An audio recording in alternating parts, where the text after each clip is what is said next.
بھی ہو وہ اسی دین کو مانتا ہے جس دین کو مدینے والے مانتے ہیں، ہے کہ نہیں؟ وہی دین ہے۔ بچو ان باتوں سے، اور ہم نہیں بچیں گے تو کون بچے گا؟ ہم ہی تو ہیں۔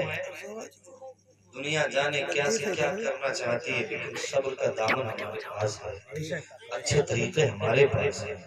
یہ ناچ گانے یہ ہمارا کام نہیں ہے، ہم تو ان سے بچنے کے لیے آئے ہیں۔ ہم ایک روایت آپ تک پہنچائیں۔